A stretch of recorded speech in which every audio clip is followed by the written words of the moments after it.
Good day mga ka-warrior! Kumusta kayong lahat? Na-diagnose ako January 2018. Pero December pa lang may nakapana akong bukol. Ang ginawa lang sa akin, mammogram, CT scan, saka x-ray, at kinapa niya, malignant. Hindi totoo yun! Sabi ko, grabe naman siya. Sino siya para mag-diagnose sa akin agad na may cancer ako? Ganun lang yung ginawa. Meron agad akong denial. Litong-lito pa kaming lahat. Ano bang gagawin ko? Gulong-gulo isip ko. Litong-lito pa ang pamilya ko kung anong gagawin. Lalo na ako. Dapat operahan daw agad ako. Hindi pa man lang nagsisink in sa isip ko. Gusto na agad akong pa-operahan. Alam mo yun, may ganung factor ako. Habang ako ay nag-iisip kung anong dapat kong gawin. Research. Alam niyo, minsan masama yung research ng sarili natin na hindi well-guided ha. Hinahanap akong parang pseudo-doctor. Naka-chat ko. Sabi niya, may mga therapy daw siya na gagawin para daw gagaling daw ang cancer ko. Tiyak na tiyak daw. Nasa 30,000+ agad. Parang, pero sa loob-loob ko, buhay ko naman nakasalalay. Although ang daddy ko nagka-cancer, at naging aggressive kami agad sa treatment noon.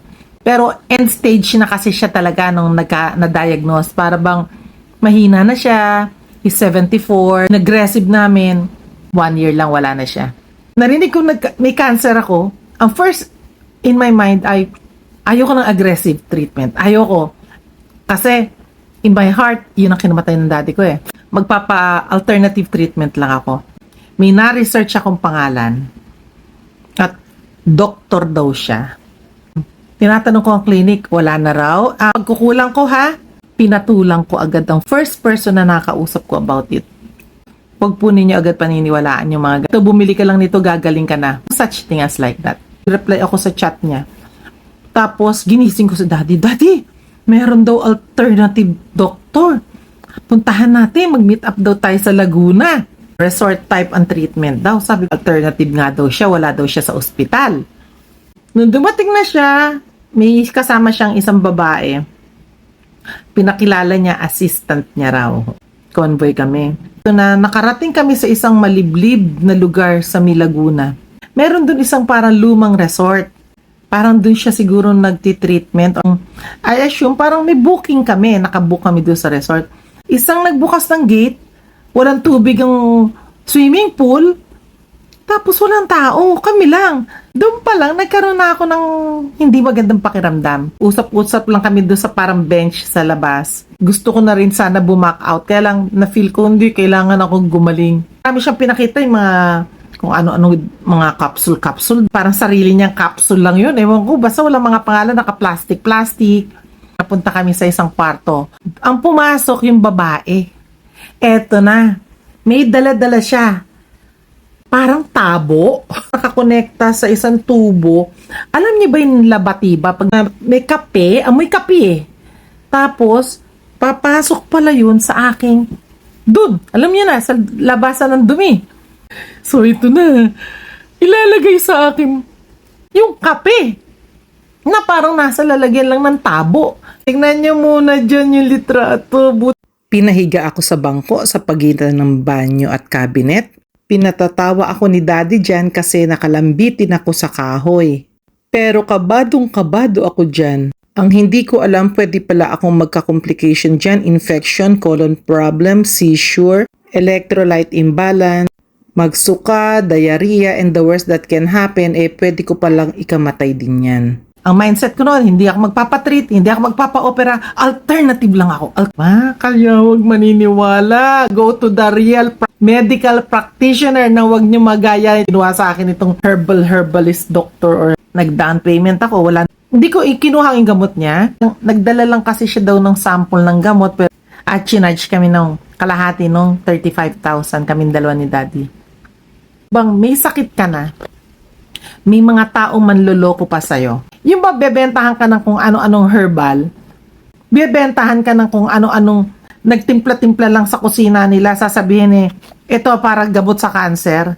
Idikit mo lang sa iyong dede sa labas, punas ko lang daw to, ilalagay ko sa ilalim ng dede ko, kung nasa ng bukol, mawawala na raw. Makakarinig kayo ng pahid-pahid, uminom ka na lang nitong ganitong dahon-dahon. Sa akin, hindi masamang gumamit kung magaling ka na. Pag magaling ka na sa cancer mo.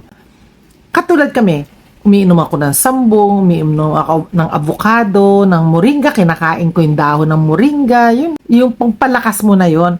Pero yung sasabihin nila, itong damong ito, yan yung gagamitin mo para mawala ang cancer mo, hindi po pwede ng damo lang po yun.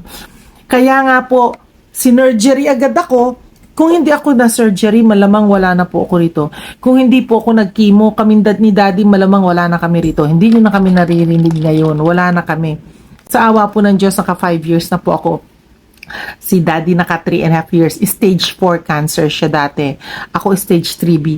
At napaka-aggressive po yun sa aking kind of cancer. Ito sa akin lang naman at sa karanasan namin ni daddy. Ang oras po ay napakahalaga pag na-diagnose ka ng cancer. Unang-una, maganda ang gamutan sa cancer habang ikaw ay malakas. Pag malakas na malakas ka, madaling gamutin. Pero kung kailan mahina ka na dahil pinabayaan mo at kung ano-anong dahon lang ininom mo at lumaki na yung bukol mo nang hina ka na, sa totoo lang po, mas mahina na po ang chance doon. Versus nung bago ka diagnose na malakas ka pa. Is lang po, pumunta agad kayo sa pinakamalapit na ospital na may oncologist at doon po ay magpa-check up kayo para ma-diagnose kayo ng tama, para makita nila kung ano yung klase ng cancer na meron, cancer cell na meron. Napakarami pong klase yan. Kasi sa kanila, science-based. Nakita nila based sa laboratory, based sa histopath. So, mahalaga po yun. Kasi ngayon, kami ni Daddy, tapos na yung treatment namin. Now, we are doing our alternative treatment. Naniniwala po kami, pero hindi yun dahil siya yung nagpagaling. Hindi. But rather, para tumaas ang immune system namin. Mag-change sa lifestyle ka. Iwas ka ng processed food. Iwas ka ng matamis. Kain ka ng maraming green leafy vegetable. Hindi lang naman ito para sa cancer eh. In general, dapat talaga yun ang ating diet eh. Kailangan po ng muscle natin ng protein. So, meron kang meat. Okay naman kumain ng meat. Pero sabi nga nila, kung meron kang organic meat, much better. Sana gumaling kayo ang mga mahal niyo sa buhay. Lumakas po tayong lahat. Okay? Walang imposible. Napakahalaga po ang positive mental attitude po. Lalo na po pag tayo ay may karamdaman. Sige, take care!